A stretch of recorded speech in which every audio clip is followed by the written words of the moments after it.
মই তোমাক বিবাহ বিচ্ছেদো নকৰো আৰু তোমাৰ লগতো নাথাকো। গুৱাহাটীৰ হাইকোৰ্টৰ আদালতত যেতিয়া এই কথাষাৰ প্ৰতিধ্বনিত হ'ল, তেতিয়া সকলো খন্তেক সময়ৰ বাবে স্তব্ধ হৈ গ'ল। বিচাৰকজনৰ কলমটো থমকি ৰ'ল।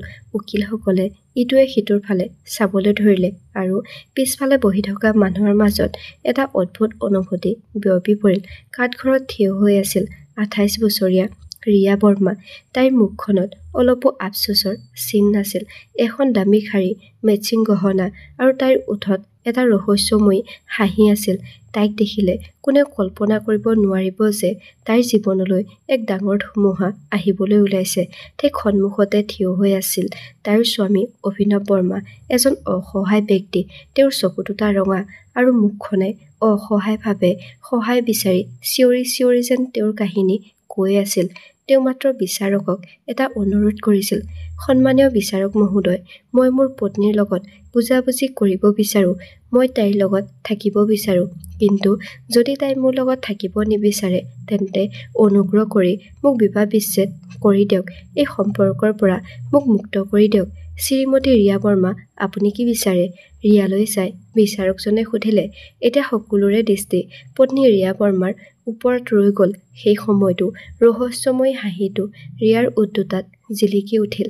তাই বিচাৰকৰ চকুলৈ চাই কোমল আৰু স্থিৰ মাতেৰে ক'লে, মই গোটেই জীৱন তেওঁৰ পৰা জীৱিকাৰ ধন ল'ম, কিন্তু মই তেওঁৰ লগত নাথাকো আৰু বিবাহ বিচ্ছেদো নকৰো। বিচাৰকে চশমা খুলি টেবুলত থৈ দিলে। তেওঁৰ মুখখনত খং আৰু আচৰিত হোৱাৰ চিন স্পষ্টকৈ দেখা গ'ল। মিছেছ ৰিয়া, আপুনি আপোনাৰ স্বামীৰ লগত থাকিব নিবিচাৰে আৰু তেওঁক বিবাহ বিচ্ছেদ কৰিব নিবিচাৰে। এইখন আদালত হয়, ইয়াত কোনো ধেমালি চলি থকা নাই। ৰিয়াই নিসংকোচে উত্তৰ দিলে, মই ধেমালি কৰা নাই বিচাৰক মহোদয়। এইটো মোৰ শেষ আৰু একেবাৰে চূড়ান্ত সিদ্ধান্ত। এই কথা শুনি অভিনৱ কাঠঘৰটোত ঢলি পৰিল। চকুৰ পৰা চকুলো বৈ আহিল।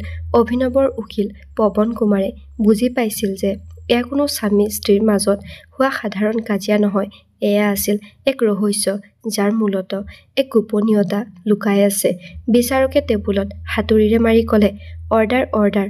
লগে লগে আদালত স্তব্ধ হৈ পৰিল। অভিনৱৰ উকিলে থিয় হৈ ক'লে, বিচাৰক মহোদয়, মোৰ ক্লায়েণ্টৰ মানৱ অধিকাৰ খৰ্ব কৰাৰ চেষ্টা কৰা হৈছে। তেওঁক মানসিক অশান্তি দিয়া হৈছে। তেনেতে ওচৰতে থিয় হৈ থকা ৰিয়াৰ উকিলে হাঁহিলে আৰু ক'লে, বিচাৰক মহোদয়, আইনৰ ক'তো লিখা নাই যে পত্নীয়ে যদি তেওঁৰ লগত থাকিব নিবিচাৰে, তেন্তে বিবাহ বিচ্ছেদ কৰিবই লাগিব। মোৰ ক্লায়েণ্টৰ কথা একেবাৰে সঠিক আছে। উকিলৰ কথা শুনি অভিনৱে দীঘলকৈ উশাহ এটা ল'লে। তেওঁৰ মাতত এজন হতাশ স্বামীৰ যন্ত্ৰণা স্পষ্টকৈ প্ৰতিফলিত হৈছিল। তেওঁ ক'লে, বিচাৰক মহোদয়, মই এতিয়াও ৰিয়াৰ লগত আমাৰ সংসাৰখন আগুৱাই নিব বিচাৰো। মই তাইক পতিয়ন নিয়াবলৈ বহুত চেষ্টা কৰিলো। তাইৰ মাকৰ লগত কথা পাতিলো, আনকি কেইবাজনো আত্মীয় স্বজন আৰু বন্ধু বান্ধৱীৰ দ্বাৰাও বুজালো। মই বুজাবুজি কৰিবলৈ সাজু আছো, কিন্তু তাই মোৰ কথা শুনিবলৈ সাজু নহয়। এই কথাখিনি কৈ অভিনৱৰ চকুৰ পৰা চকুলো বৈ আহিল। বিচাৰকজন আচৰিত হৈ পৰিল। এফালে স্বাধীনতাৰ বাবে ভিক্ষা খুজি থকা অসহায় স্বামী আৰু আনফালে অদৃশ্য শিকলিৰে বান্ধি ৰাখিব বিচৰা ৰহস্যময়ী পত্নী। বিচাৰকজনে ৰিয়াৰ ফালে চাই ক'লে, মিছেছ ৰিয়া বৰ্মা, আপোনাৰ স্বামীয়ে কৈছে যে তেওঁ আপোনাৰ লগত থাকিব বিচাৰে, কিন্তু আপুনি সেইটো নিবিচাৰে। আপোনাৰ আচল সমস্যা ক'ত? ৰিয়াই অভিনৱৰ ফালে এবাৰ এনেকৈ চকু ফুৰালে যেন সি কিবা পোক পতংগহে।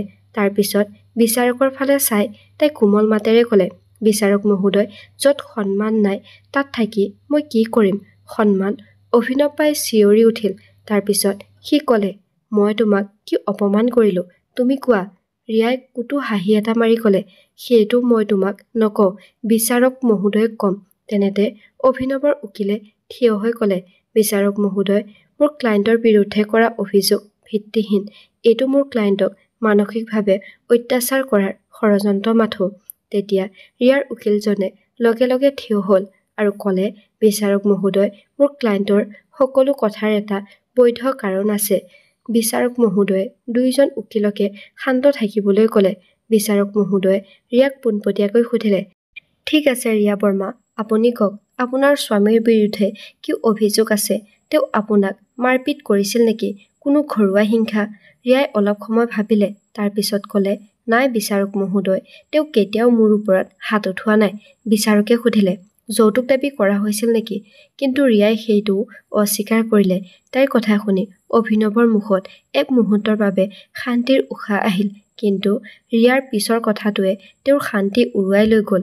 তাই ক'লে, বিচাৰক মহোদয়, আঘাত কেৱল শৰীৰত নহয়, অন্তৰতো লাগে আৰু অন্তৰত লগা আঘাতবোৰ বেছি গভীৰ হয়। বিচাৰক মহোদয়ৰ এইটো প্ৰশ্নই যেন ৰিয়াৰ অন্তৰত সোমাই থকা আঘাতবোৰ পুনৰ জীপাল কৰি তুলিলে। বিচাৰকে ক'লে, প্ৰথমে আপুনি আপোনাৰ গোটেই কাহিনীটো কওক। আপোনালোকে এজনে আনজনক কেনেকৈ লগ পালে? ৰিয়াৰ চকু দুটা অভিনৱৰ চকুৰ লগত খন্তেক সময়ৰ বাবে মিলন হ'ল। ঘৃণা পাহৰি এটা মধুৰ স্মৃতি তাইৰ চকুত জিলিকি উঠিল। তাৰ পিছত তাই ক'লে, বিচাৰক মহোদয়, আমাৰ কাহিনীটো সাধুকথাৰ দৰেই আৰম্ভ হৈছিল।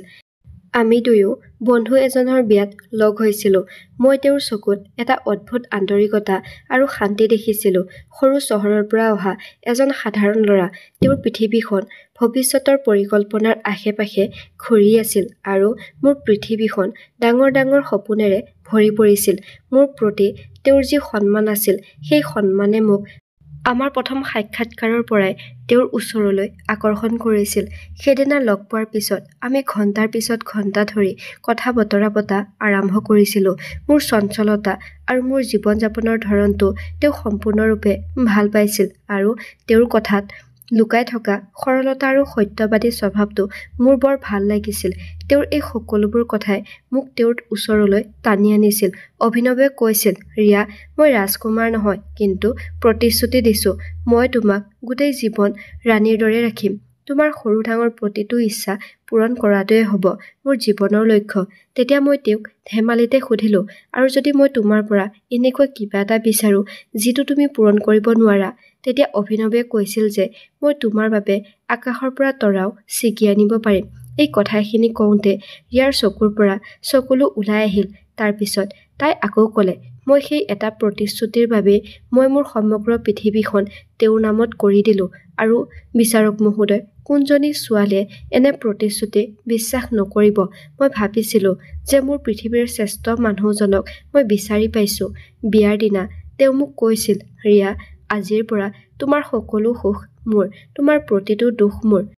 আমি কেতিয়াও পৃথক নহওঁ।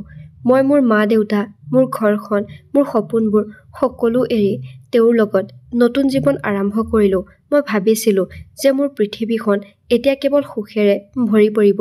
তাৰ পিছত ৰিয়াৰ মাতটো হঠাৎ কঠিন হৈ পৰিল আৰু তাই ক'লে, মই গম পোৱা নাছিলোঁ যে যিটো কাঁচৰ ৰাজপ্ৰসাদ মই মোৰ সপোনত বনাইছিলোঁ, সেইটো বিয়াৰ মাত্ৰ কেইমাহমানৰ পিছতে টুকুৰা-টুকুৰ হৈ ধ্বংস হৈ পৰিব। আৰু সেই টুকুৰাবোৰে এতিয়াও মোৰ হৃদয়ত বিন্ধি আছে। তাইৰ কথা শুনি বিচাৰকজনে দীঘলকৈ উশাহ এটা ল'লে আৰু ক'লে, তেন্তে এই সকলোবোৰ কেনেকৈ সলনি হ'ল?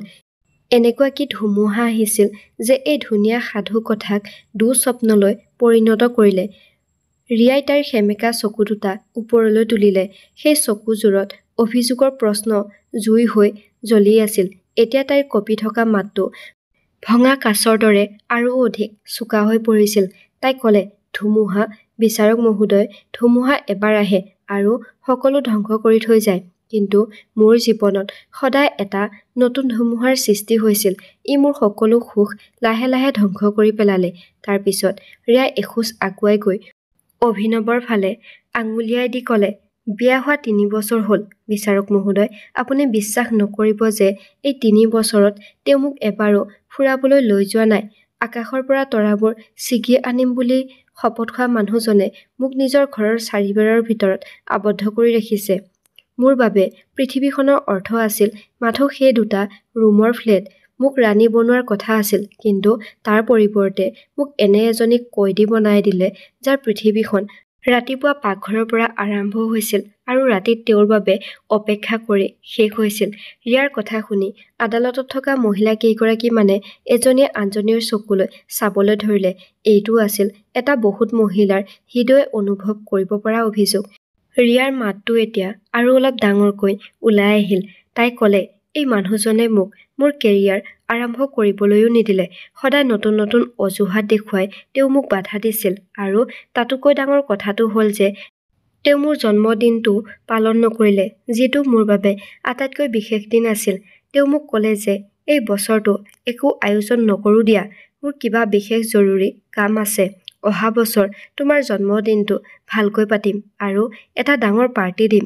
কিন্তু তেওঁ মোৰ পিছৰ বছৰৰ জন্মদিনটো পাহৰি গ'ল আৰু মই সেই দিনটো কান্দি কান্দি পাৰ কৰিলোঁ।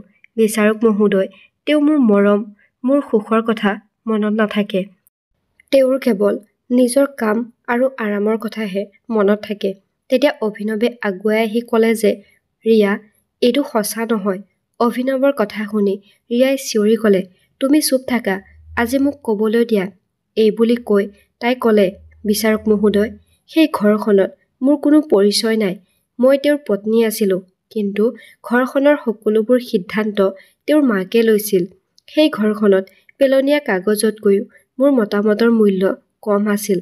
তেওঁৰ মাতত খং আৰু ক্ষোভ দুয়োটাই একেলগেই আছিল। অতিমাত্ৰা তেতিয়া হ'ল যেতিয়া মই তীব্ৰ জ্বৰত ছটফটাই আছিলোঁ। মোৰ গোটেই শৰীৰটো বিষ হৈছিল। মই তেওঁক কেৱল এইটো কৈছিলোঁ যে তুমি কামৰ পৰা অলপ সোনকালে আহি মোক ডাক্তৰৰ ওচৰলৈ লৈ যাবা। আৰু তেওঁ কি কৰিলে জানেনে? তেওঁ মাকক ফোন কৰি ক'লে যে মা, ৰিয়াৰ গাটো ভাল নহয়, তুমি তাইক ডাক্তৰৰ ওচৰলৈ লৈ গৈ ঔষধ কিনি আনিবা। কিন্তু তেওঁৰ মাকে কি কৰিলে জানেনে? তেওঁ ঘৰুৱা ঔষধ এটা বনাই মোক খুৱাই দিলে। আৰু মোৰ মহান স্বামীয়ে দ্বিতীয়বাৰ ফোন কৰি এইটো সুধিবলৈও কষ্ট নকৰিলে যে তোমাৰ অসুখ ভাল হৈছে নে নাই। যাৰ সমৰ্থন আটাইতকৈ বেছি মোৰ প্ৰয়োজন আছিল, সেয়া মই কোনোদিনে নাপালোঁ। জ্বৰত ভুগি থাকোঁতে মোৰ মায়ে ফোন কৰিলে আৰু মোৰ অৱস্থাৰ কথা কওঁতে মায়ে আহি মোক ডাক্তৰৰ ওচৰলৈ লৈ গ'ল আৰু তাৰ পিছত মই আৰাম পালোঁ। তাৰ পিছতো মায়ে মোৰ খবৰ ল'বলৈ বহুবাৰ ফোন কৰিছিল, কিন্তু মোৰ স্বামীয়ে মোৰ এবাৰো ফোন কৰি খবৰ নল'লে। বিচাৰক মহোদয়, আপুনিয়ে সোধক, তেওঁ পত্নী বিচাৰিছিল নে দাসী? যদি তেওঁ মোক পত্নীৰ অধিকাৰ দিবই বিচৰা নাছিল, তেন্তে মোক বিয়া কৰাই মোৰ জীৱনটো ধ্বংস কৰাৰ কি প্ৰয়োজন আছিল? এইখিনি কথা কওঁতে ৰিয়াৰ চকুৰ পৰা চকুলো বৈ আহিল। তাইৰ চকুপানী দেখি গোটেই আদালতটো স্তব্ধ হৈ পৰিল। অভিনৱৰ মুখৰ ৰং নোহোৱা হৈ পৰিল, যেন কোনোবাই তাৰ শৰীৰৰ পৰা সকলো তেজ উলিয়াই নিছে। সি কঁপি কঁপি থকা ওঠেৰে কিবা এটা ক'বলৈ বিচাৰকৰ পৰা অনুমতি বিচাৰিলে। বিচাৰকে অনুমতি দিলে। সি সকলো সাহস গোটাই ক'লে যে বিচাৰক মহোদয়, হয়, এইটো সঁচা যে মই ৰিয়াক ক'তো ফুৰাবলৈ লৈ যোৱা নাছিলোঁ, কাৰণ মোৰ আৰ্থিক অৱস্থা একেবাৰে বেয়া আছিল। নহ'লেনো কোন স্বামীয়ে নিজৰ পত্নীক পৃথিৱীৰ প্ৰতিটো সুখ দিব নিবিচাৰিব? চহৰ এখনত থাকি এটা দৰমহাৰে ঘৰৰ EMI দিয়া, মাৰ মাহেকীয়া ঔষধৰ খৰচ, ৰাচনৰ খৰচ, তাৰ ওপৰত আকৌ অফিচৰ দায়িত্ব। এতিয়া মই তাইৰ এই চখবোৰ পূৰ কৰিম নে ঘৰখন চলাম? কিন্তু তাইক মই প্ৰতিশ্ৰুতি দিছিলোঁ যে মই প্ৰমোচন পোৱাৰ লগে লগে প্ৰথমে তাইৰ সকলো ইচ্ছা পূৰণ কৰিম। অভিনৱৰ কণ্ঠত এজন মধ্যবিত্ত পুৰুষৰ অসহায়তা স্পষ্টকৈ প্ৰতিফলিত হৈছিল। তাৰ পিছত অভিনৱে আকৌ ক'লে, ৰিয়া, তোমাৰ প্ৰথম জন্মদিনৰ দিনা মই ঘৰলৈ অহাত দেৰি হৈছিল, কিন্তু সেইদিনা অফিচৰ পৰা উভতি আহোঁতে মই তোমাৰ বাবে ফুলৰ থোপা এটা আৰু তোমাৰ প্ৰিয় মিঠাই লৈ আহিছিলোঁ। মই জানো যে সেইটো কোনো দামী উপহাৰ নাছিল, কিন্তু তাত মোৰ মৰম আছিল। সেইদিনা তুমি তোমাৰ প্ৰিয় মিঠাই বিচৰা নাছিলা। তুমি বিচাৰিছিলা যে ৫ তাৰকা হোটেলত ৰাতিৰ আহাৰ খোৱাটো, য'ত সেই মাহত মোৰ বাজেটৰ বাহিৰত আছিল। বিচাৰক মহোদয়, মৰমৰ মূল্য উপহাৰৰ আকাৰেৰে নিৰ্ণয় কৰা হয় নেকি? এইখিনি কৈ অভিনৱৰ মাতটো কঁপি উঠিল। সি আকৌ ক'লে, সেইদিনা যেতিয়া তুমি অসুস্থ হৈ আছিলা, হয়, মই অফিচৰ পৰা আহিব নোৱাৰিলোঁ, কাৰণ অফিচত এখন অতি গুৰুত্বপূৰ্ণ মিটিং আছিল। যদি মই সেই দিনটো ছুটি লোৱা হ'লে হয়তো মোৰ চাকৰিটো হেৰাই গ'লহেঁতেন। আৰু এই চাকৰিটো মই কেৱল মোৰ ঘৰখন চলাবলৈ কৰোঁ ৰিয়া। তোমাৰ সপোন পূৰণৰ বাবে মই দিনে নিশাই কাম কৰোঁ। সেইদিনা মই মাক ফোন কৰি তোমাক ডাক্তৰৰ ওচৰলৈ লৈ যাবলৈ ক'লোঁ। মায়ে তোমাক ঘৰুৱা ঔষধ দিলে আৰু তোমাৰ যত্ন ল'লে। হয়, মই স্বীকাৰ কৰোঁ যে মায়ে তোমাক ডাক্তৰৰ ওচৰলৈ লৈ যোৱা নাছিল, কাৰণ মাৰ আত্মবিশ্বাস আছিল যে সেই ঘৰুৱা ঔষধে তোমাৰ জ্বৰ ভাল কৰিব। মায়ে মোকো আজিলৈকে সেই একেটা ঔষধে খুৱাই আহিছে। মাৰ পৰা সহায় বিচৰাটো মোৰ দোষ আছিল নেকি? অভিনৱে বিচাৰকৰ ফালে চাই ক'লে, বিচাৰক মহোদয়, মই হয়তো তাইক ৰাণী বনাব পৰা নাছিলোঁ, আকাশৰ পৰা তৰা ছিঙি আনি দিব পৰা নাছিলোঁ, কাৰণ মই এজন সাধাৰণ মানুহ। মই মোৰ পৰিয়ালক এটা ভাল সন্মানীয় জীৱন দিবলৈ চেষ্টা কৰিছোঁ। হয়তো মোৰ এই প্ৰচেষ্টাই তেওঁলোকৰ আশা পূৰণ কৰিব পৰা নাছিল। অভিনৱৰ কথাই আদালতৰ পৰিৱেশ সলনি কৰি দিলে। কাহিনীটো যিমান সহজ আৰু একপক্ষীয় যেন আছিল, কিন্তু এতিয়া সেয়া নাছিল। আদালতত থকা মানুহৰ সহানুভূতিৰ এতিয়া দুটা ভাগত বিভক্ত হৈ পৰিল। বিচাৰকে সকলো দিশ বিবেচনা কৰি ৰিয়াৰ ফালে চালে, যাৰ চকু এতিয়াও অভিযোগেৰে ভৰি আছিল। বিচাৰকে শান্তভাৱে ক'লে, শ্ৰীমতী ৰিয়া বৰ্মা, আমি আপোনাৰ কথা শুনিলোঁ। ফুৰাবলৈ লৈ নোযোৱা, জন্মদিনত দামী উপহাৰ নিদিয়া, ঘৰৰ সিদ্ধান্তবোৰত আপোনাৰ মতামত নোসোধা, এইবোৰ কথা নিশ্চয় হৃদয় বিদাৰক। কিন্তু এইবোৰ কাৰণ ইমান ডাঙৰ হ'লনে যে আপুনি আপোনাৰ স্বামীৰ পৰা বিবাহ বিচ্ছেদ ল'ব বিচাৰিছে? এই সৰু সৰু কথাবোৰত স্বামী স্ত্ৰীৰ সম্পৰ্কত কেতিয়াবা কাজিয়াৰ সৃষ্টি হ'ব পাৰে, কিন্তু এই সকলোবোৰ কথাৰ বাবে বিচ্ছেদ হোৱাটো বুদ্ধিমানৰ কাম নহয়। ৰিয়াই উত্তৰ দিয়াৰ আগতেই আদালতৰ পিছফালৰ পৰা এটা উচ্চ আৰু আৱেগিক মাত প্ৰতিধ্বনিত হ'ল। বিচাৰক মহোদয়, আপুনি ৰিয়াক ভুল বুজিছে, কাৰণ এতিয়ালৈকে তাইৰ ওপৰত হোৱা অত্যাচাৰৰ সমগ্ৰ কাহিনী তাই আপোনালোকক কোৱাই নাই। মই আপোনালোকক ক'ম যে তাই কিয় এনেকুৱা এটা কঠোৰ পদক্ষেপ ল'বলৈ বাধ্য হৈছে। আদালতত থকা সকলোৰে চকু এতিয়া সেই মাতটোৰ ফালে ঘূৰি গ'ল। ভিৰৰ মাজত থিয় হৈ আছিল এগৰাকী ৬০ বছৰীয়া বৃদ্ধা মহিলা, যাৰ চকুত চকুপানী আৰু মুখত ছোৱালীজনীৰ বাবে তীব্ৰ যুঁজ দিয়াৰ সাহস আছিল।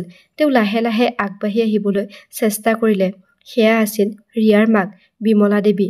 আদালতৰ বিষয়া এজনে তেওঁক ৰখাবলৈ চেষ্টা কৰিলে আৰু ক'লে, বৰ্মা, আপুনি অলপ ইয়াতে বহক। যেতিয়া আপোনাক মাতিব, আপুনি তেতিয়াহে যাব পাৰিব। কিন্তু বিমলা দেৱীয়ে ৰৈ নাথাকিল। তেওঁ ক'লে, ৰিয়া মোৰ ছোৱালী, মই তাইক জন্ম দিছোঁ। মই মনে মনে থাকিব নোৱাৰোঁ। তেওঁৰ মাতত ইমান যন্ত্ৰণা আছিল যে বিচাৰকে হাতৰ ইংগিতেৰে আদালতৰ বিষয়াজনক ৰখাই দিলে আৰু ক'লে যে তেওঁক আহিবলৈ দিয়ক। বিমলা দেৱী আহি কাঠঘৰৰ ওচৰত থিয় হ'ল। তেওঁৰ উশাহ ঘন হৈ গৈছিল। তেওঁ ক'লে, বিচাৰক মহোদয়, মোৰ ছোৱালীয়ে এই প্ৰতাৰক মানুহজনৰ বিষয়ে সম্পূৰ্ণ সত্য কোৱা নাই। মোৰ ছোৱালীয়ে বহুত অপমান সহ্য কৰিছে। যেতিয়াই ৰিয়াৰ মাক দেউতাকৰ ঘৰত, অৰ্থাৎ আমাৰ পৰিয়ালত, আমাৰ আত্মীয়ৰ মাজত বিয়া বাৰু বা আন কোনো অনুষ্ঠান আয়োজন কৰা হয়, তেতিয়া এই মহাশয় ব্যক্তিজনে কেতিয়াও তাইৰ লগত আমাৰ ঘৰলৈ যোৱা নাছিল। মোৰ বেচেৰী ছোৱালীজনী অকলে অকলে মাকৰ ঘৰলৈ আহিব লগা হৈছিল। সকলোৱে তাইক সুধিছিল, ৰিয়া, তোমাৰ মানুহজন কিয় নাহিল? তেতিয়া সেই মানুহবোৰক মোৰ ছোৱালীজনীয়ে কি উত্তৰ দিব? সকলোৰে আগত লাজতে তাই নিজৰ মূৰটো তললৈ নমাই দিছিল। বিচাৰক মহোদয়, আপুনিয়ে কওকচোন, এইটো মানসিক অত্যাচাৰ নহয়নে? অভিনৱে লগে লগে নিজৰ পক্ষ ৰক্ষাৰ চেষ্টা কৰিলে। সি ক'লে, বিচাৰক মহোদয়, সেইটো সঁচা নহয়। এনে নহয় যে মই কেতিয়াও তেওঁলোকৰ কোনো ফাংচনলৈ যোৱা নাই। এইটো সঁচা যে এবাৰ ৰিয়াৰ খুৰাকৰ ল'ৰাৰ বিয়াত মই উপস্থিত থাকিব নোৱাৰিলোঁ, কাৰণ মই কাম কৰা কোম্পানীটোৰ বছৰৰ আটাইতকৈ ডাঙৰ অতীত চলি আছিল আৰু মোৰ বাবে তাত থকাটো অতি গুৰুত্বপূৰ্ণ আছিল। এই কথাটো মই ৰিয়াক বুজাই দিছিলোঁ। চাকৰি হেৰুৱালে মই ঘৰখন কেনেকৈ চলাম? অভিনৱৰ কথা শুনি বিমলা দেৱী আৰু বেছি খঙাল হৈ পৰিল। তেওঁ হাতজোৰ কৰি বিচাৰকক ক'লে, বিচাৰক মহোদয়, এইটো মাথো তেওঁৰ এটা অজুহাত। তেওঁৰ সদায় কিবা নহয় কিবা অজুহাত সাজু থাকে। বিয়াৰ কথা পাহৰি যাওক, বিচাৰক মহোদয়। যেতিয়া ৰিয়াৰ দেউতাকৰ মৃত্যু হৈছিল, তেতিয়া সেই সময়ত এই মানুহজন তাইৰ কাষত নাছিল। আমাৰ পৃথিৱীখন ছিন্ন ভিন্ন হৈ পৰিছিল আৰু মোৰ ৰিয়াক সহানুভূতিৰ প্ৰয়োজন হৈছিল। কিন্তু এই মানুহজন তেওঁ নিজৰ কামত আন ঠাইত আবদ্ধ হৈ আছিল। মই ফোন কৰি তেওঁক খবৰ দিলোঁ, কিন্তু ঘূৰি অহাৰ সময়লৈকে ৰিয়াৰ দেউতাকৰ অন্ত্যেষ্টিক্ৰিয়া শেষ হৈ গৈছিল। অন্ত্যেষ্টিক্ৰিয়া শেষ হোৱাৰ ৪-৫ ঘণ্টাৰ পিছত তেওঁ আমাৰ কাষলৈ আহিছিল। বিচাৰক মহোদয়, এইটোৱে নেকি স্বামীৰ পৰা আশা কৰা সহায়? বিমলা দেৱীৰ কথা শুনি আদালতৰ কোঠাটো স্তব্ধ হৈ পৰিল। ৰিয়াৰ চকুৰ পৰা চকুপানী বৈ আহিছিল। তাই কান্দি কান্দি ক'লে, বিচাৰক মহোদয়, সেইদিনা মই বুজিলোঁ যে এই পৃথিৱীখনত মোৰ বাবে আপোন কোনোৱেই নাই। যিজন মানুহে মোক প্ৰতিশ্ৰুতি দিছিল যে তেওঁ মোৰ সকলো সুখ দুখত লগত থাকিব, কিন্তু মোৰ জীৱনৰ আটাইতকৈ ডাঙৰ দুখৰ সময়ত তেওঁ মোৰ ওচৰত নাছিল। সেই দিনটো মই চিৰদিনৰ বাবে মনত ৰাখিম। বিচাৰকজনে গুৰুত্ব সহকাৰে অভিনৱৰ ফালে চাই ক'লে, মিষ্টাৰ অভিনৱ, এই বিষয়ে আপুনি কি ক'ব? অভিনৱৰ মুখৰ ৰং নোহোৱা হৈ গ'ল। সি দীঘলকৈ উশাহ এটা লৈ কোমল মাতেৰে ক'বলৈ ধৰিলে, বিচাৰক মহোদয়, মই দোষী নহয়। মই সঁচা কথা কৈছোঁ। মোৰ কোনো ধাৰণা নাছিল যে হঠাৎ ৰিয়াৰ দেউতাকৰ স্বাস্থ্যৰ অৱনতি ঘটিব। মই কৰ্মসূত্ৰে বিদেশত আছিলোঁ আৰু তেওঁৰ স্বাস্থ্য একেবাৰে স্বাভাৱিক আছিল। যদি এনেকুৱা হোৱাৰ সামান্যতম সন্দেহ থাকিলে হয় তেন্তে মই বিদেশলৈ নগলোহেঁতেন। যি মুহূৰ্তত মই ফোনযোগে তেওঁৰ মৃত্যুৰ খবৰ পাইছিলোঁ তেতিয়া মই লগে লগে মোৰ সকলো মিটিং বাতিল কৰিলোঁ। মই বিমানৰ টিকেট বুকিং কৰিবলৈ আৰম্ভ কৰিলোঁ, কিন্তু টিকট নাপালোঁ। অৱশেষত ৰেলত উঠিবলৈ বাধ্য হ'লোঁ। গোটেই যাত্ৰাটো মোৰ হৃদয়খন দুখেৰে ভৰি পৰিল। কিন্তু মই যেতিয়া তেওঁলোকৰ ঘৰত উপস্থিত হ'লোঁ তেতিয়ালৈকে শেষৰ ৰীতি-নীতিবোৰ সম্পূৰ্ণ হৈ গৈছিল। এইখিনি কৈ অভিনৱৰ চকু দুটা চকুলোৰে ভৰি পৰিল। তাৰ মাতটো কঁপিবলৈ ধৰিলে। সি ক'লে, বিশ্বাস কৰক বিচাৰক মহোদয়, সেইদিনা ৰিয়াৰ যিমান দুখ লাগিছিল সেই দুখ মোৰ বাবেও একেই আছিল। মই মোৰ পত্নীৰ দেউতাকক শেষ বিদায় দিব নোৱাৰিলোঁ। সেই দুখ কষ্টটো মই এতিয়াও লগত কঢ়িয়াই লৈ ফুৰিছোঁ। বিচাৰকজনে অভিনৱৰ অসহায়তা বুজিবলৈ ধৰিলে, কিন্তু বিমলা দেৱী ইমানখিনিতে শান্ত নাছিল। তেওঁ খং আৰু চকুত চকুপানীৰে ভৰি থকা মাতেৰে ক'লে, দেখিলে বিচাৰক মহোদয়, এই মিছলীয়া মানুহজনে সদায় কিবা নহয় কিবা মিছা কথা কৈ নিজকে নিৰ্দোষী বুলি প্ৰমাণ কৰিবলৈ চেষ্টা কৰে। বাৰু, আমি মানি ল'লোঁ যে সেইদিনা তেওঁ অসহায় হৈ পৰিছিল, কিন্তু মোৰ ছোৱালীজনীয়ে যে প্ৰতিদিনে সহ্য কৰিবলগীয়া হয়, দিনে ৰাতিয়ে শাহুৱেকে কেৱল তাইক ঠাট্টা কৰে, সেই সকলোবোৰৰ বিষয়ে কি ক'ব? বিচাৰক মহোদয়, আপুনি হয়তো বিশ্বাস নকৰিব যে মোৰ ছোৱালীয়ে শহুৰেকৰ ঘৰত কি কি শুনিব লগা হৈছে। তাইক সদায় এইবোৰ কথা কয় যে তুমি মহিলা হৈও ঘৰখন চম্ভালিব নোৱাৰা, ভালকৈ ভাত তৰকাৰী বনাব নাজানা, নিজৰ ছোৱালীজনীৰ যত্ন ল'ব নোৱাৰা। এনে হাজাৰ হাজাৰ ঠাট্টা মস্কৰা শুনি শুনি মোৰ ছোৱালীজনীৰ হৃদয়খন শিললৈ পৰিণত হৈছে। আৰু যেতিয়া তাই ব্যৱসায় আৰম্ভ কৰাৰ সপোন দেখিছিল তেতিয়া এই মানুহজনে সেই সপোনকো ধ্বংস কৰি পেলালে। বিচাৰক মহোদয়, লক্ষ্য কৰি আছিল যে ৰিয়াৰ মাকে এটা এটাকৈ অভিনৱৰ বিৰুদ্ধে অভিযোগ কৰি আছিল। যিবোৰ অভিযোগ হয়তো ৰিয়াই চাগে পাহৰি গৈছিল, কিন্তু এতিয়া মাকে কোৱাৰ লগে লগে তাই সেই সকলোবোৰ মনত পেলাই কান্দি আছিল। ৰিয়াৰ গাল দুখন চকুলোৰে তিতি গ'ল। তাই কান্দি কান্দি ক'লে, হয় বিচাৰক মহোদয়, মই ভাবিছিলোঁ যে বিয়াৰ পিছত মই মোৰ সপোন পূৰণ কৰিম, কিন্তু এই মানুহজনে মোক স্পষ্টকৈ ক'লে যে তুমি ঘৰতে থাকি ল'ৰা-ছোৱালীৰ যত্ন ল'ব লাগিব, ব্যৱসায় নহয়। মোৰ সপোনবোৰ এতিয়া মূল্যহীন। বিচাৰকজনে অভিনৱৰ ফালে মনোযোগেৰে চালে আৰু ক'লে, এইটো সঁচা নেকি মিষ্টাৰ অভিনৱ? আপুনি ৰিয়াক ব্যৱসায় আৰম্ভ কৰাত বাধা দিছিল নেকি? যদি তাই নিজৰ সপোন পূৰণ কৰিব বিচাৰিছিল তাত আপোনাৰ আপত্তি থাকিব নালাগিছিল। অভিনৱে লগে লগে মূৰটো ওপৰলৈ তুলিলে। মাতটো ভাঙি গৈছিল, কিন্তু সি দৃঢ় আছিল। সি ক'লে, বিচাৰক মহোদয়, মই কেতিয়াও তাইক ব্যৱসায় কৰিবলৈ মানা কৰা নাছিলোঁ। আমাৰ ছোৱালীজনীৰ টাইফয়েড হৈছিল আৰু তাই বহুত দিন ধৰি অসুস্থ হৈ আছিল। মই কেৱল ৰিয়াক কৈছিলোঁ যে আমাৰ ছোৱালীজনীৰ অসুখ ভাল নোহোৱালৈকে অলপ সময় ৰোৱা, তাৰ পিছত ব্যৱসায় আৰম্ভ কৰিবা। কাৰণ মই জানিছিলোঁ ৰিয়াই দুয়োফালে সমানে গুৰুত্ব দিব নোৱাৰিব। সেইবাবেই মই তাইক 2 মাহ 3 মাহ অপেক্ষা কৰিবলৈ ক'লোঁ। মই ৰিয়াক ক'লোঁ যে আমাৰ ছোৱালীজনীৰ স্বাস্থ্যৰ উন্নতি হোৱাৰ পিছত মই নিজেই তাইৰ সপোন পূৰণ কৰাত সহায় কৰিম। আৰু মাৰ কথা যিমান দূৰলৈকে মই জানো, ডাক্তৰে আমাৰ ছোৱালীজনীক বাহিৰৰ খাদ্য খোৱাত কঠোৰ নিষেধাজ্ঞা আৰোপ কৰিছিল। মায়ে ৰিয়াক মাথো কৈছিল, ৰিয়া, তুমি বাহিৰৰ খাদ্য ছোৱালীজনীক খুৱাব নালাগে, ঘৰতে ৰন্ধা খাদ্য খুৱাবা। কিন্তু ৰিয়াই মাৰ কথা আওকাণ কৰি প্ৰায়ে ছোৱালীজনীক পেকেটত থকা চিপছ, মেগী, নুডলছ খুৱাইছিল। মায়ে যেতিয়াই তাইক এইবোৰ নকৰিবলৈ বাধা দিছিল তেতিয়াই ৰিয়াৰ খং উঠিছিল। ইয়াৰ ফলত ঘৰত প্ৰায়ে কাজিয়াৰ সৃষ্টি হৈছিল। অভিনৱে চকুপানী মচি ক'লে, মই প্ৰতিবাৰেই তেওঁলোকৰ কাজিয়া ভাঙিবলৈ চেষ্টা কৰিছিলোঁ, কিন্তু মা বা ৰিয়াক কোনো এজনীকে পতিয়ন নিয়াব পৰা নাছিলোঁ বিচাৰক মহোদয়। সেই মুহূৰ্তত ময়ে আটাইতকৈ বেছি ভাঙি পৰিছিলোঁ, কাৰণ মই দুয়োপক্ষৰ মাজত আছিলোঁ। অভিনৱৰ কথা শুনি আদালতৰ পৰিৱেশ স্তব্ধ হৈ পৰিল। অভিনৱৰ মাতটো ভাঙি গ'ল, ডিঙিৰ পৰা কথা নোলোৱা হৈ পৰিল আৰু সাক্ষীৰ কাঠঘৰটোত মূৰটো নমাই হুকহুকাই কান্দিবলৈ ধৰিলে। আদালতত এনেকৈ ৩২ বছৰীয়া এজন ব্যক্তিয়ে হুকহুকাই কান্দি থকা দেখি গোটেই কোঠাটো স্তব্ধ হৈ পৰিল। এজন মজবুত ব্যক্তি আজি সম্পূৰ্ণ ভাঙি পৰিছিল, কিন্তু ৰিয়াৰ মাকক এইবোৰে একো প্ৰভাৱ পেলাব পৰা নাছিল। তেওঁৰ চকুত জুই আৰু বেছিকৈহে জ্বলি উঠিছিল। তেওঁ ক'লে, এইবোৰ চব ঘঁৰিয়ালৰ চকুপানী।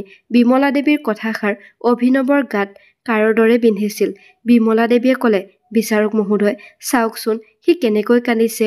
এইবোৰ মাত্ৰ সি তাৰ ভুল লুকুৱাবলৈ কৰা এখন নাটক। সি উপস্থাপন কৰা সকলোবোৰ যুক্তি মিছা। তাৰ পৰা ১ টকা এটা পাবৰ কাৰণেও মোৰ ছোৱালীজনীয়ে হাবাথুৰি খাব লগা হয়। এই মানুহজনে তাইৰ সৰু সৰু ইচ্ছাবোৰো পূৰণ কৰিব নোৱাৰে।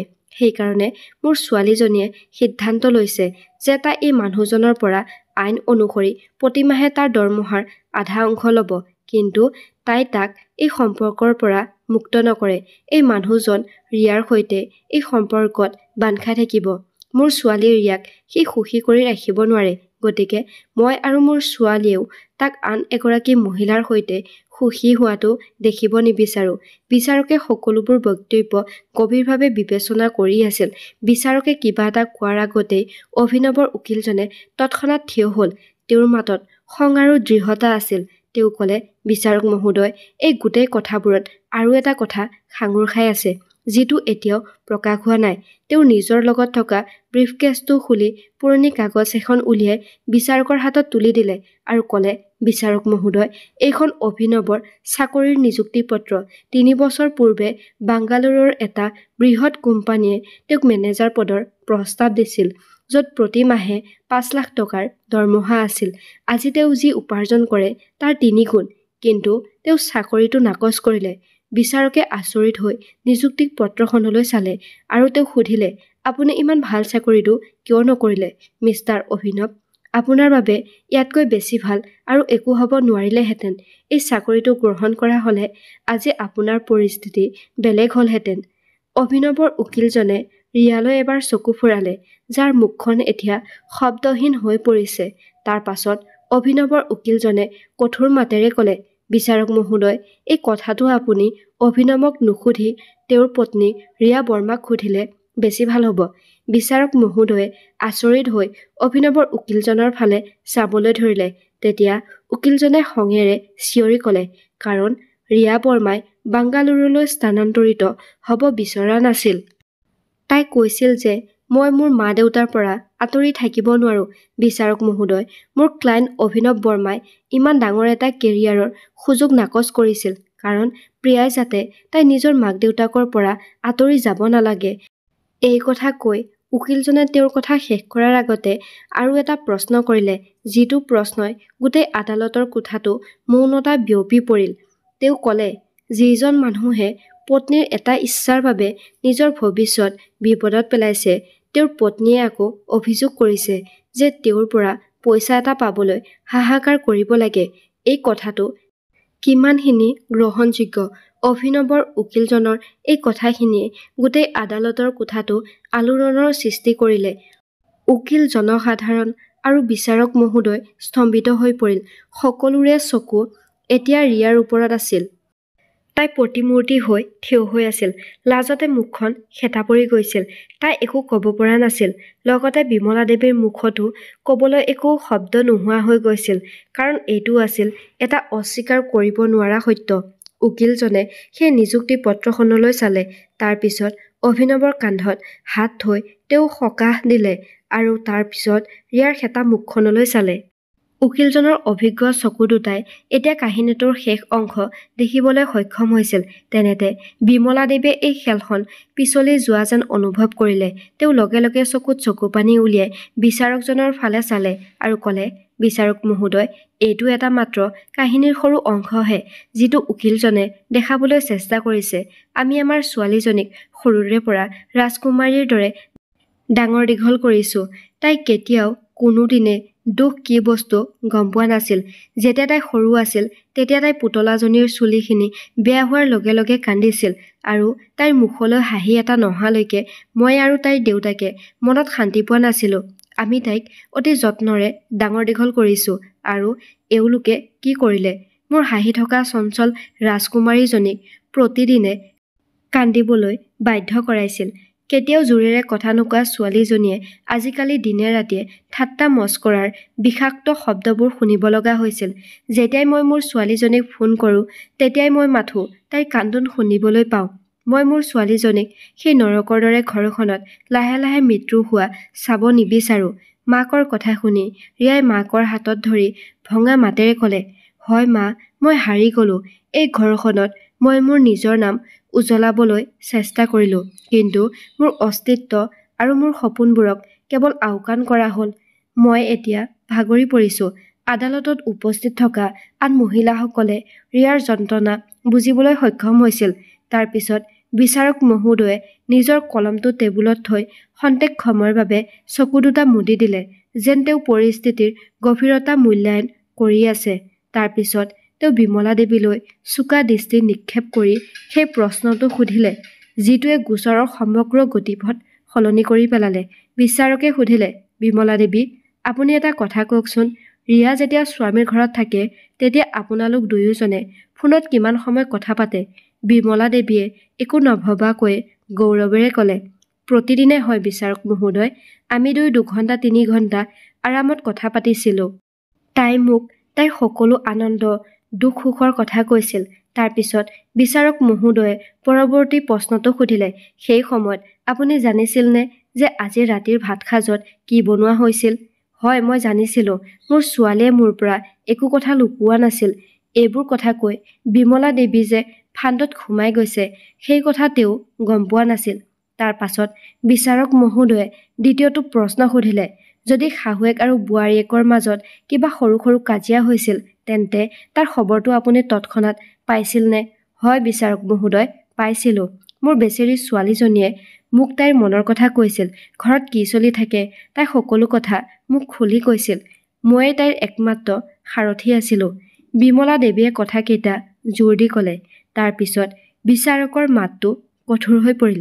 বিমলা দেৱীৰ চকুলৈ পোনে পোনে চাই তেওঁ ক'লে, মানে আপুনি আপোনাৰ ছোৱালীৰ শহুৰেকৰ ঘৰৰ প্ৰতিটো মুহূৰ্তৰ খবৰ ৰাখিছিল? পাকঘৰত শাহুৱেক আৰু বোৱাৰীৰ মাজত হোৱা কাজিয়াৰ পৰা আৰম্ভ কৰি সিহঁতৰ কোঠাত থকা স্বামী স্ত্ৰীৰ ব্যক্তিগত কথা বতৰালৈকে। বিচাৰকৰ কথা শুনি গোটেই আদালতৰ কোঠাটো এক অস্বস্তিকৰ স্নিগ্ধতাই বিৰাজ কৰিছিল।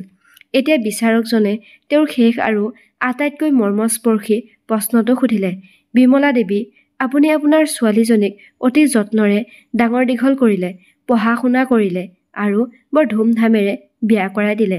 এইবোৰ কথা সকলোৱে জানে, কিন্তু আপুনি কেতিয়াবা তাইক মানসিকভাৱে স্বামীৰ ঘৰৰ বোৱাৰী হ'বলৈ দিছিলনে? নে প্ৰতিদিনে তাইৰ লগত ফোনত কথা পাতি তাইক আপুনি আপোনাৰ ঘৰৰ ৰাজকুমাৰী বনাই ৰাখিছিল? এইটো প্ৰশ্ন নাছিল, এইখন আইনা আছিল, য'ত বিমলা দেৱীয়ে নিজৰ নিষ্ঠুৰ আৰু স্বাৰ্থপৰ চেহেৰাটো দেখিবলৈ ধৰিলে। আদালতৰ কোঠাত থকা সকলোৰে উশাহ বন্ধ হোৱা যেন হ'ল। বিচাৰকৰ প্ৰশ্নটো হাতুৰিৰ দৰে হৈ বিমলা দেৱীক টোকৰ মাৰিলে আৰু তেওঁৰ খং উঠিল। লগে লগে তেওঁ নিজৰ পক্ষ ল'বলৈ ধৰিলে আৰু ক'লে, বিচাৰক মহোদয়, আপুনি এইবোৰ কি কৈছে? মই তাইৰ মাক। তাই যদি মোক তাইৰ দুখবোৰ নকয় তেন্তে তাই কাক ক'ব? মই তাইক সেই ঘৰখনত লাহে লাহে মৰিবলৈ এৰি দিম নেকি? বিচাৰক মহোদয়ে আসনৰ পৰা উঠি নোযোৱাকৈ শান্তভাৱে ক'লে, বিমলা দেৱী, এইটো সঁচা কথা যে এগৰাকী কন্যাই নিজৰ দুখবোৰ কেৱল মাককহে ক'ব। কিন্তু প্ৰশ্ন হয়, কি দুখ আছিল? তেওঁ নিজৰ চোকা দৃষ্টি ৰিয়া আৰু তাইৰ মাকৰ ওপৰত ৰাখি ক'লে, অভিনৱে অফিচৰ পৰা দেৰিকৈ ঘৰলৈ আহিছিল। সেইটো এটা ঘটনা আছিল, দুখ নহয়। শাহুৱেকে খাদ্যৰ দুখ বিচাৰি পাইছিল। সেইটো এখন কাজিয়া আছিল, অত্যাচাৰ নহয়। জন্মদিনৰ দামী উপহাৰ নাপালে, সেইটো কেৱল এটা আশা ভাঙি গৈছিল। তাত সম্পৰ্ক ভাঙি যোৱা নুবুজায়। এতিয়া বিচাৰকৰ মাতটো আৰু গভীৰ হৈ পৰিল। তেওঁ ক'লে, আপুনি আপোনাৰ ছোৱালীজনীৰ লগত প্ৰতিদিনে ৩-৪ ঘণ্টা কথা পাতিছিল। আপুনি তাইৰ ঘৰত হোৱা প্ৰতিটো কথা শুনিছিল আৰু আপুনি প্ৰতিটো সৰু সৰু কথাকে এটা ডাঙৰ দুখলৈ ৰূপান্তৰিত কৰিছিল। প্ৰতিটো সৰু সৰু কাজিয়া, তৰ্ককে আপুনি অত্যাচাৰ বুলি তাইৰ অন্তৰত বহুৱাই দিলে। ঘৰত ঘটি থকা সৰু সুৰা কথাবোৰ যদি আপুনি তাইক নুসুধিলেহেঁতেন আৰু যদি তাই আপোনাক নকলেহেঁতেন, তেন্তে হয়তো তাই দুদিনমানৰ ভিতৰতে নিজাববীয়াকৈ পাহৰি গ'লহেঁতেন আৰু পৰিয়ালটোৰ মাজত পুনৰ মিলা প্ৰীতি আৰম্ভ হ'লহেঁতেন। তেওঁলোক আকৌ এক হৈ পৰিলহেঁতেন। কিন্তু আপুনি সেইটো হ'বলৈ নিদিলে। আপোনাৰ কথাবোৰে সৰু স্ফুলিংগ এটাক ডাঙৰ জুইলৈ পৰিণত কৰিলে। ৰিয়াৰ দৃষ্টিত তাইৰ পৰিয়ালটো দোষী আৰু তাই নিজে এজনী ভুক্তভোগী মহিলা হৈ দিন কটাই আছে। আপুনি অজানিতে আপোনাৰ ছোৱালীৰ মনত সোমাই দিছিল যে তাইৰ শহুৰেকৰ ঘৰখন তাইৰ বাবে নৰক আৰু তাইৰ স্বামী এজন অত্যাচাৰী পুৰুষ। বিচাৰকৰ কথা শুনি বিমলা দেৱী কঁপি উঠিছিল। তেওঁ কঁপা কঁপা মাতেৰে ক'লে, মই কেৱল তাইক সমৰ্থন কৰিছিলোঁ। বিমলা দেৱীৰ কথা শুনি বিচাৰকজনে কঠোৰভাৱে ক'লে, সেয়া সমৰ্থন নাছিল, বিহ আছিল। আপুনি আপোনাৰ নিজৰ ছোৱালীজনীৰ বৈবাহিক জীৱনত সুমুৱাই দিয়া এটা মিঠা বিহ আছিল। স্বামী স্ত্ৰীৰ মাজত আস্থা আৰু বুজাবুজিৰ পানীৰে বৈবাহিক জীৱনৰ গছজোপা ডাঙৰ হয়। কিন্তু আপুনি প্ৰতিদিনে ৰিয়াক ফোন কৰি সেই গছজোপাৰ শিপাত ঘৃণা আৰু অভিযোগৰ এচিড ঢালি দিলে। তাৰ পিছত বিচাৰক মহোদয়ে অজ্ঞান হৈ থিয় হৈ থকা ৰিয়ালৈ চালে আৰু ক'লে, ৰিয়া বৰ্মা, যেতিয়াই আপুনি আপোনাৰ স্বামীৰ লগত কাজিয়া কৰে, তেতিয়া আপুনি সেই সমস্যাটো সমাধানৰ বাবে স্বামীৰ লগত কথা পতাৰ সলনি আপুনি আপোনাৰ মাক ফোন কৰে। আপুনি আপোনাৰ মাক আপোনাৰ উকিল বনাই ল'লে, আপোনাৰ স্বামীক নহয়। আপোনালোক দুয়োজনৰ স্বামী স্ত্ৰীৰ সম্পৰ্কৰ প্ৰতিটো সিদ্ধান্ত কেৱল আপোনালোক দুয়োৰে মাজত নহয়, আপুনি আৰু আপোনাৰ মাৰ মাজত হ'বলৈ ধৰিছিল। বিচাৰক মহোদয়ে কথা সামৰণি মাৰি কয় যে আচল সমস্যাটো স্বামীৰ ওপৰতো নাই, পত্নীৰ ওপৰতো নাই। সমস্যাটো নিহিত হৈ আছে এজন তৃতীয় ব্যক্তিৰ হস্তক্ষেপত। বিমলা দেৱী আপোনাৰ ছোৱালীজনীৰ বিয়া হোৱা ৩ বছৰ হ'ল, কিন্তু আপুনি কেতিয়াও তাইক নিজৰ স্বামীৰ পত্নী হোৱাৰ সুযোগ দিয়া নাছিলে। বিচাৰক মহোদয়ৰ এই কথা শুনি ৰিয়াৰ এনে লাগিল যেন কোনোবাই তাইৰ ভৰিৰ তলৰ পৰা মাটি টানি লৈ গৈছে। তাইৰ নিজৰ মাতটো তাইৰ কাণত প্ৰতিধ্বনিত হৈ উঠিল। মাকৰ ওচৰত তাইৰ প্ৰতিটো অভিযোগ, প্ৰতিটো চকুলো, প্ৰতিটো সৰু সৰু কথা তাই প্ৰথমবাৰৰ বাবে বুজি পালে যে তাই নিজৰ হাতেৰে মৰমৰ ঘৰখন ভাঙি পেলাইছিল। গোটেই আদালতৰ কোঠাটো স্তব্ধতাই বিৰাজ কৰিলে। তাৰ পিছত পিছফালৰ পৰা কোনোবাই লাহেকৈ হাত চাপৰি বজাই দিলে আৰু অলপ সময়ৰ ভিতৰতে গোটেই আদালতৰ কোঠাটো হাত চাপৰিৰে গুঞ্জৰিত হ'ল। এই হাত চাপৰিটো আছিল বিচাৰক মহোদয়ৰ সৰল বিশ্লেষণৰ বাবে, আজি সকলোৱে অনুভৱ কৰা কঠোৰ বাস্তৱতাৰ বাবে। তাৰ পিছত বিচাৰক মহোদয়ে সিদ্ধান্ত ঘোষণা কৰিবলৈ আৰম্ভ কৰিলে। তেওঁৰ মাতত অধিকাৰ আছিল আৰু লগতে প্ৰীতিসুলভ কোমলতাও আছিল। কোৰ্টে দুয়োপক্ষৰ শুনানি গ্ৰহণ কৰে। এইটো সম্পৰ্কত যে তিক্ততা আছে সেয়া স্পষ্ট, কিন্তু এইটোও সঁচা যে যিকোনো সমস্যা সমাধানৰ বাবে বিবাহ বিচ্ছেদ প্ৰথম উপায় নহয়। গতিকে বিবাহ বিচ্ছেদ আবেদনৰ ওপৰত কোনো ৰায়দান কৰাৰ পূৰ্বে এই আদালতৰ বিচাৰক মহোদয়ে বৈবাহিক পৰীক্ষাৰ নিৰ্দেশ দিয়ে। আদালতত উপস্থিত থকা সকলো লোক আচৰিত হৈ পৰিল। তাৰে এজনে প্ৰশ্ন কৰিলে, বৈবাহিক পৰীক্ষা, সেইটো কি? বিচাৰকজনে ক'লে যে এই পৰীক্ষাটো সম্পূৰ্ণ এমাহ ধৰি চলিব আৰু ইয়াত কঠোৰ নিয়ম থাকিব, যিবোৰ স্বামী স্ত্ৰী দুয়োজনে মানি চলিব লাগিব আৰু ই বাধ্যতামূলক হ'ব। অহা এমাহৰ বাবে শ্ৰীমতী ৰিয়াই মাক শ্ৰীমতী বিমলা দেৱীৰ লগত কোনো ধৰণৰ যোগাযোগ কৰিব নোৱাৰিব, না ফোনত, না ভিডিঅ' কলত। এই এমাহত ৰিয়াই কোনোদিনে নিজৰ মাকক লগ কৰিব নোৱাৰিব। এইটো কোনো শাস্তি নহয়, বৰঞ্চ ৰিয়াক দিয়া এটা সুযোগ, যাতে তাই কোনো বাহ্যিক প্ৰভাৱ নোহোৱাকৈ নিজৰ বিবেচনা আৰু মনৰ কথা শুনিব পাৰে। অভিনৱ আৰু ৰিয়া দুয়ো প্ৰতি সপ্তাহত একেলগে মেৰিজ কাউন্সিলৰ ওচৰত যাব লাগিব। প্ৰতিবেদনসমূহ পোনপটীয়াকৈ আদালতত দাখিল কৰা হ'ব। আপোনালোকে খালী কাঁচৰ জাৰ এটা আৰু বহী কাগজ কেইখিলামান নিজৰ লগত ৰাখিব লাগিব আৰু প্ৰতিদিনে ইজনে আনজনক নেদেখুৱাকৈ আপোনালোকৰ বৈবাহিক সম্পৰ্কৰ এটা ভাল ইতিবাচক স্মৃতি লিখি জাৰটোত বহীখিলাত হ'ব লাগিব। এই স্মৃতি আপোনালোকৰ সংসাৰত সংঘাত আৰম্ভ হোৱাৰ আগৰ হ'ব লাগিব। এমাহৰ পিছত আদালতত এই জাৰটো মুকলি কৰা হ'ব। দুয়ো স্বামী স্ত্ৰী একেখন ঘৰতে থাকিব লাগিব, কিন্তু ইজনে সিজনৰ ওপৰত কোনো ধৰণৰ হেঁচা প্ৰয়োগ কৰিব নোৱাৰিব। এই সময়ছোৱাত অভিনৱৰ মাক আৰু ৰিয়াৰ মাকে তেওঁলোকৰ কামত কোনো ধৰণৰ হস্তক্ষেপ কৰিব নোৱাৰিব। মনত ৰাখিব, আপোনালোকে এই আদালতৰ প্ৰতিটো আদেশ মানি চলিব লাগিব। এইটো আছিল এক অভূতপূৰ্ব সিদ্ধান্ত। বিচাৰকৰ কথা শুনি অভিনৱ আৰু ৰিয়া দুয়োজনেই থতমত খালে। তেওঁলোকে এই কথা মানি লোৱাৰ বাহিৰে তেওঁলোকৰ হাতত আৰু আন উপায় নাছিল। প্ৰথম দিনকেইটা তেওঁলোকৰ বাবে অতি আচহুৱা আৰু কঠিন আছিল। ঘৰখনত মৌনতাই ৰাজত্ব কৰিছিল। ৰিয়াৰ বাবে মাকৰ লগত এদিন কথা নপতাকৈ থকাটো পাহাৰ এখন বগোৱাৰ সমান আছিল। তাই ফোনটো তুলি ল'বলৈ বহুতবাৰ চেষ্টা কৰিছিল, কিন্তু আদালতৰ কঠোৰ নিৰ্দেশে তাইক বাধা দিলে। প্ৰথম সপ্তাহৰ অধিৱেশনত তেওঁলোক দুয়োজনে নিজৰ নিজৰ সকলো খং আৰু হতাশা বহীশিলাত লিখিলে আৰু বিচাৰকৰ সন্মুখত দুয়োকে দোষী সজালে। কিন্তু বিচাৰকে তেওঁলোকৰ কেৱল কথাহে শুনিলে, কাকো একো বিচাৰ নকৰিলে। কিন্তু পিছৰ সপ্তাহৰ অধিৱেশনৰ সময়ত তেওঁলোকে ইজনে সিজনৰ দৃষ্টিভংগী বুজিবলৈ ধৰিলে। ৰিয়াই প্ৰথমবাৰৰ বাবে উপলব্ধি কৰিলে যে মাকৰ কথাই অভিনৱক কিমান শ্বাসৰুদ্ধ আৰু অকলশৰীয়া অনুভৱ কৰাইছিল। ইফালে অভিনৱে উপলব্ধি কৰিলে যে ৰিয়াই নিজৰ মাকৰ ওপৰত কিমান নিৰ্ভৰশীল আছিল আৰু এই নতুন পৰিৱেশত ঘৰখনত তাইক কিমান সহায়ৰ প্ৰয়োজন আছিল। স্মৃতিৰ জাৰটোৱে লাহে লাহে নিজৰ যাদু চলাই আছিল। প্ৰতি নিশা শোৱাৰ আগতে সিহঁত দুয়োৱে নিজৰ অতীতৰ সোণালী স্মৃতিবোৰ মনত পেলাইছিল। অভিনৱে সেই দিনটোৰ কথা লিখিলে, যিদিনা ৰিয়াই তাৰ জন্মদিনৰ দিনা মাজনিশা নিজ হাতেৰে তাৰ প্ৰিয় কেকটো বনাইছিল।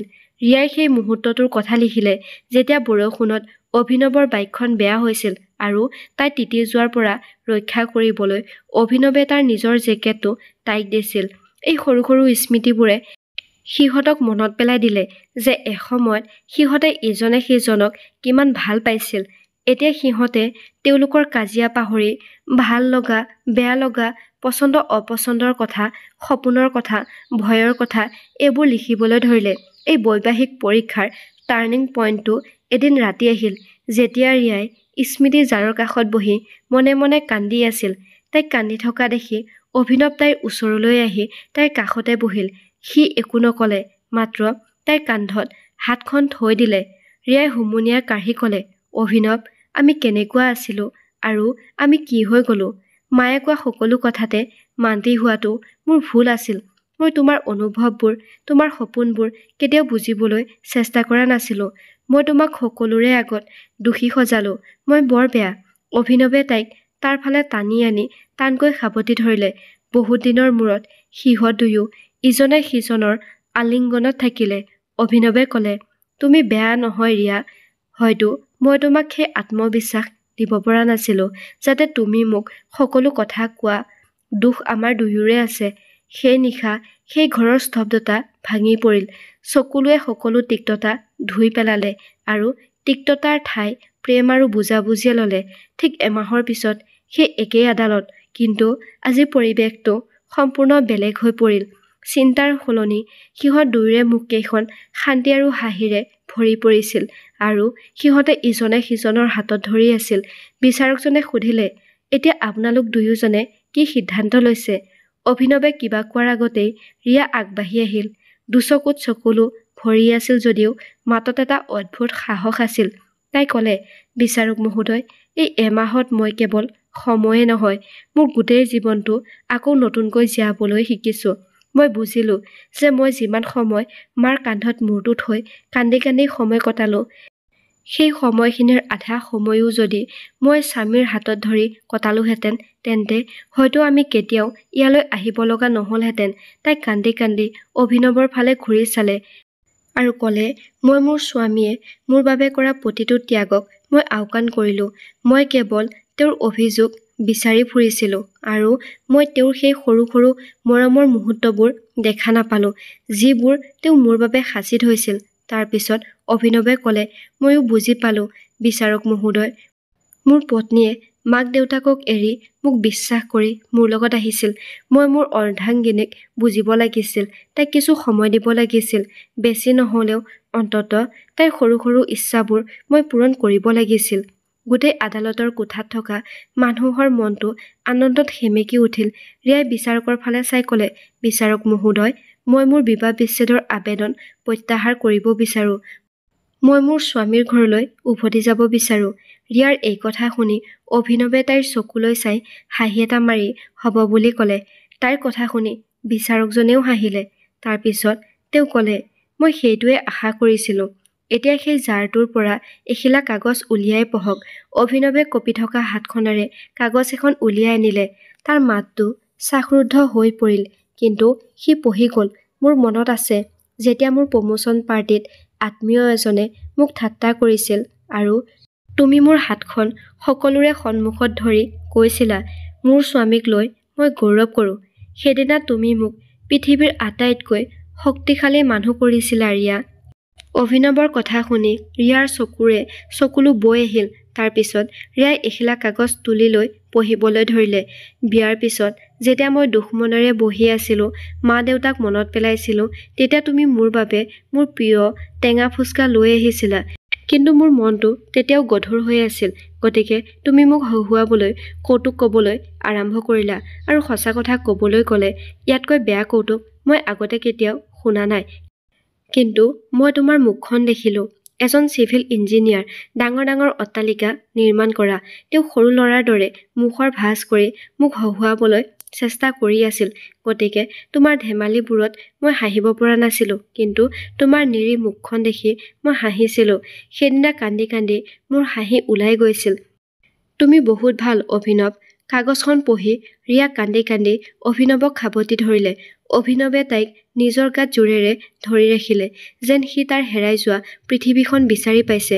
বিচাৰকজনে হাঁহি এটা মাৰি ক'লে, মনত ৰাখিবা, বিয়া হ'ল ইজনে সিজনৰ ভুলৰ খবৰ ৰখাটো নহয়, ইজনে সিজনৰ অভাৱৰ মাজতো একেলগে থিয় হোৱাটোহে। আজি তোমালোক দুয়োজনে কেৱল নিজৰ সম্পৰ্ককে ৰক্ষা কৰাই নহয়, পৃথিৱীখনকো দেখাই দিলা যে যদি আপোনাৰ হৃদয়ত প্ৰকৃত প্ৰেম থাকে, তেন্তে কোনো শক্তিয়ে সেই প্ৰেমক ভাঙিব নোৱাৰে। চকুলোৰে তিতি থকা মুখখন অভিনৱৰ ফালে ঘূৰাই ৰিয়াই ক'লে, আজিৰ পৰা মই কেতিয়াও তোমাৰ পৰা বিবাহ বিচ্ছেদ নিবিচাৰোঁ আৰু তোমাৰ পৰা আঁতৰি নাথাকোঁ। এইটো মই তোমাক প্ৰতিশ্ৰুতি দিছোঁ। অভিনৱে বিচাৰকৰ ফালে চালে আৰু হাতজোৰ কৰি ক'লে, ধন্যবাদ বিচাৰক মহোদয়। আপুনি আমাক কেৱল ন্যায় দিয়াই নহয়, আমাক আমাৰ জীৱনটো ঘূৰাই দিলে। গতিকে বন্ধু-বান্ধৱীসকল, এইটোৱে আছিল আজিৰ কাহিনী। কাহিনীটো শুনি কেনে পালে তলত কমেণ্ট কৰি জনাবলৈ নাপাহৰিব। ধন্যবাদ।